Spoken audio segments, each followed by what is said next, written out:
নমস্কার, মধুমিতা হোম কিচেনে আরেকটি নতুন পর্বে আপনাদের সবাইকে স্বাগত। আজ আমি চিকেন কষা রেসিপি শেয়ার করব। চলুন তাহলে দেখে নিই আজকের রেসিপি। এখানে আমি 750 গ্রাম চিকেন নিয়েছি, স্বাদ মতো লবণ, 1 চামচ হলুদ গুঁড়ো, হাফ চামচ লঙ্কার গুঁড়ো আর 1 চামচ সর্ষের তেল দিয়ে ভালো করে মাখিয়ে ম্যারিনেট করে রেখে দেব আধ ঘন্টার জন্য।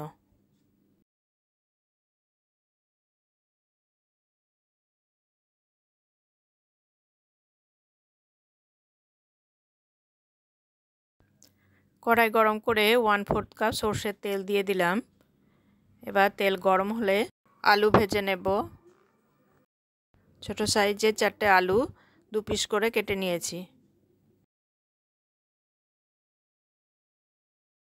হলুদ, লবণ ও সামান্য একটু কাশ্মীরি লঙ্কার গুঁড়ো দিয়ে আলু ভেজে তুলে রাখবো।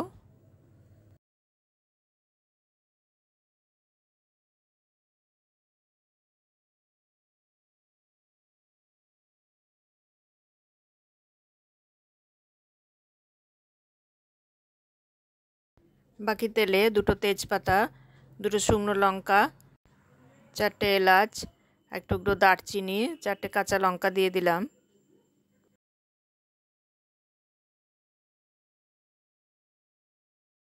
কয়েক সেকেন্ড ভেজে নিয়ে 3টে বড় সাইজে ছোট করে কুচানো পেঁয়াজ দিয়ে দিলাম।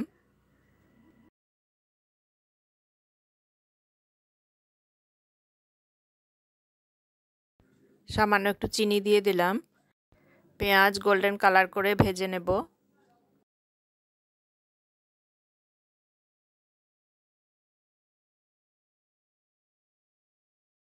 পেঁয়াজ ভালোভাবে ভাজা হয়ে গেছে। এবার 1 টেবিল চামচ আদা রসুন বাটা দিয়ে দিলাম।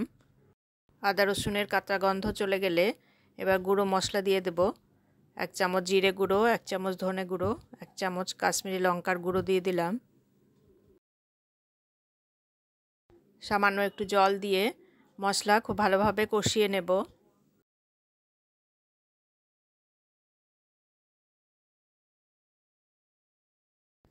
দুটো বড় সাইজের টমেটো পেস্ট দিয়ে দিলাম। সামান্য একটু লবণ দিয়ে দিলাম।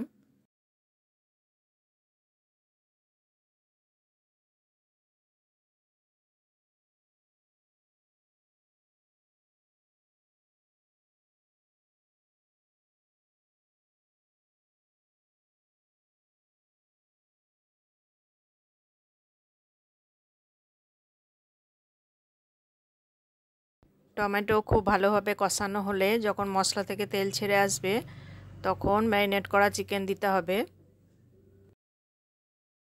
এবার ফ্লেম হাইতে রেখে 4-5 মিনিট চিকেন ভেজে নেব।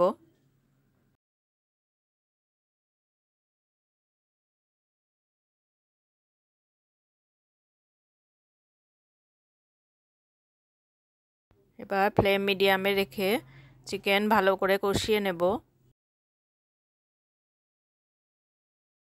চিকেন কষানো হয়ে গেছে। এবার ভেজে রাখা আলু দিয়ে দিলাম।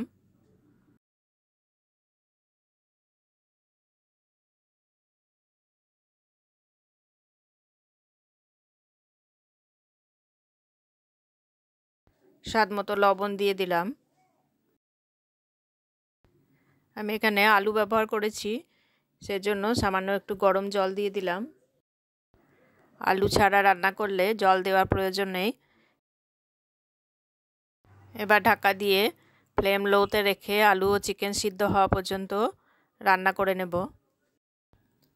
চিকেন ভালোভাবে সিদ্ধ হয়ে গেছে। এবার 1 চামচ ঘি আর 1/4 চা চামচ গরম মশলা গুঁড়ো দিয়ে দিলাম। আজকের এই রেসিপি যদি আপনাদের ভালো লাগে লাইক, কমেন্ট ও শেয়ার করার অনুরোধ রইল। আর আমার চ্যানেলে যদি প্রথমবার ভিজিট করেন তাহলে চ্যানেলটিকে সাবস্ক্রাইব করে পাশে দেওয়া বেল আইকন প্রেস করে দেবেন। তাহলে নতুন রেসিপি আপলোড দিলে আপনার কাছে নোটিফিকেশান পৌঁছে যাবে। নতুন আরেকটি রেসিপি নিয়ে দেখা হবে পরের এপিসোডে। সকলে ভালো থাকবেন। ধন্যবাদ।